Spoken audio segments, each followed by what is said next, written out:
BCCI now is saying that they cannot ignore the lack of results under Duncan Fletcher, especially if you keep them in comparison with what Gary Kirsten delivered. N Srinivasan, the BCCI chief, is supposed to meet Duncan Fletcher before the team flies out to Sri Lanka. This meeting is supposed to happen sometime later today.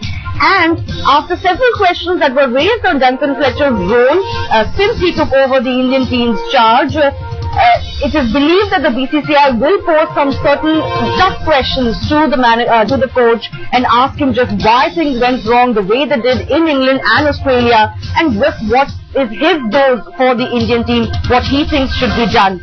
Gaurav, how do you see that meeting panning out, and clearly cannot be good for a manager who's barely completed a year? That's right. Of course, the performances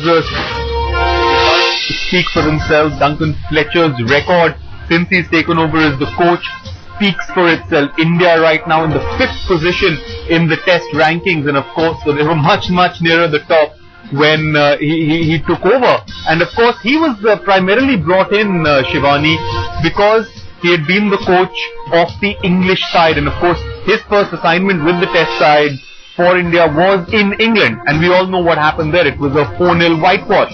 After that, they said, look, give him time, it's his first major assignment, he needs to bed into this side, needs to enforce his philosophy, his ideas on the players. And then, we were told, look, he's done really well against Australia, in Australia, when he was coach of the English side.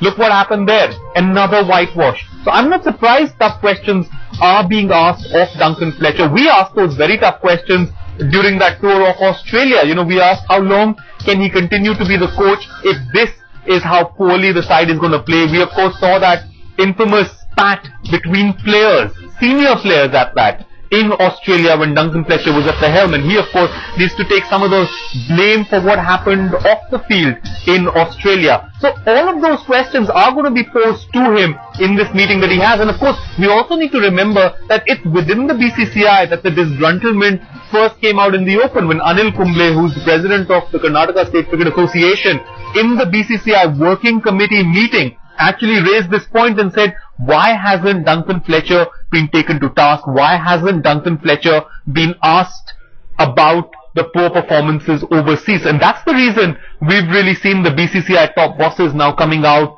and putting pressure on Duncan Fletcher. The way we see it, it's about time.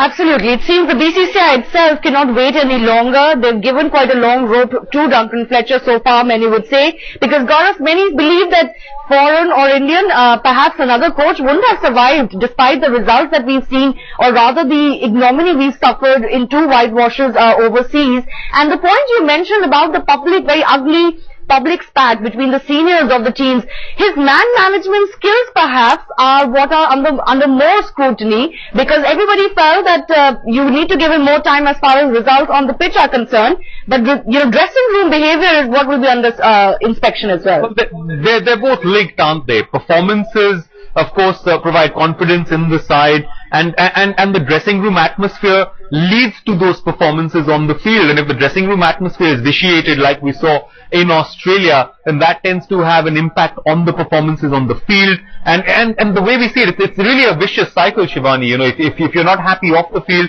chances are you won't be happy on the field. And if you're not happy on the field, chances are your performances are going to suffer. And that's what we saw with the Indian side last season, particularly in the test arena. Right. It spilled over into the one-day arena as well, because since Duncan Fletcher has taken charge of the one-day side, India has actually suffered 11 losses. They've won 17, right. They've lost 11 as well. So that's a bit of a problem there as well.